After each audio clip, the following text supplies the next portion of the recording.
So, if you missed our contour drawings in class to turn in under assignments, again, just go to Projects and Reflections, Files, click on Wire Portraits because it's for this project, and what you need to find is right there, the contour drawing PowerPoint.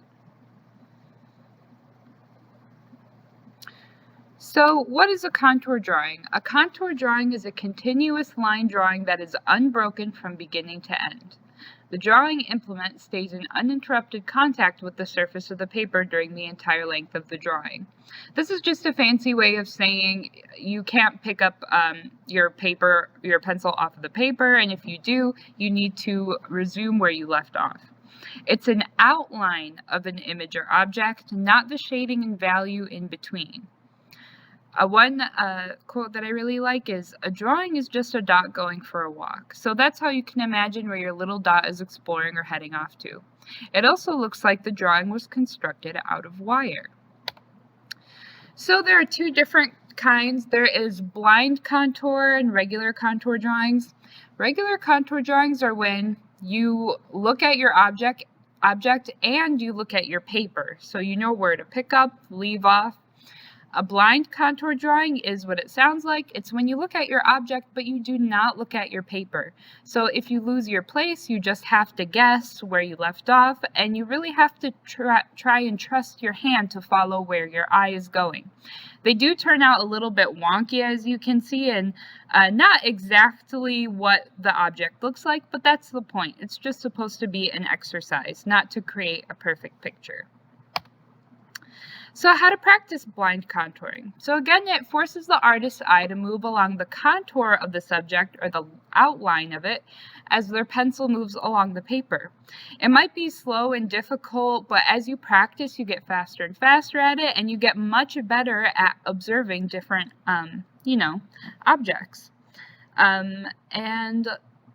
Here are some other examples. Clearly, these are where people are looking at their paper as well, so they know where their pencil left off. So these look a little bit more realistic. My favorite kind, though, are the blind contour drawings because they end up looking really interesting and funny because you don't really get to control the exact placement of what you're trying to draw. Here are some more examples that I really enjoyed. The face doesn't exactly align with the eyes or the hair. And it's kind of really fun to try and do. I really like these examples as well because if you look at your paper and, for example, it looks like something like this, like nothing like a face, do not get discouraged at all. That's sort of the point of blind contour drawings. Not the end result, but what you did to get there. So for our assignment, you need to do 2 drawings of your hand in any position. One where you can look at the paper and one where you cannot. And then you need to choose an object from your home, anything at all, and you need to draw it once while looking at the paper and once while you are not looking at the paper. So that is 4 drawings total. 2 of your hands and 2 of an object, twice while looking at the paper and twice while not.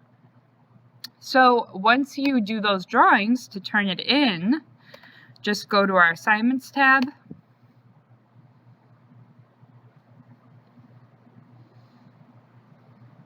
click Contour Drawing Sketchbook check, just open up the doc, and either insert your 4 images of your 4 drawings here, or you can add them as attachments and turn it in, and that's all you need to do for this assignment.